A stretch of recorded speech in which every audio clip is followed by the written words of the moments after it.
Imagine transforming your smartphone into a powerful, portable monitor for your Sony a7 IV, unlocking a whole new level of creative control. First things first, you'll need to grab the official Sony Imaging Edge Mobile app. Search for Imaging Edge Mobile in your smartphone's app store and install it. This is the magic bridge between your camera and your phone. Next, let's get your A7 IV ready. Navigate to the camera's menu. System, you're looking for the network or connection settings here.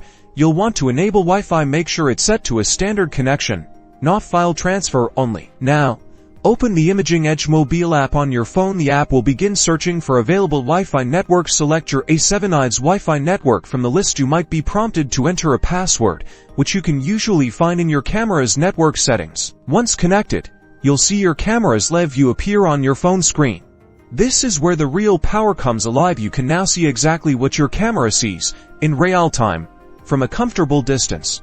But it's not just about viewing. The Imaging Edge app often allows for remote control of key camera functions. You can adjust exposure compensation, change your white balance, and even trip the shutter release, all from your phone's intuitive interface. Take a look at the app settings. You can often customize the display to your needs. Many apps offer options to overlay grid lines for framing, display a histogram for exposure analysis, or even show other crucial shooting information, making your monitoring even more professional. This setup is incredibly versatile, whether you're shooting solo and want to get creative with angles, or you're part of a small crew needing a secondary monitoring solution. Using your phone as an external monitor for your A7 IV is a game changer for flexible and precise filmmaking and photography.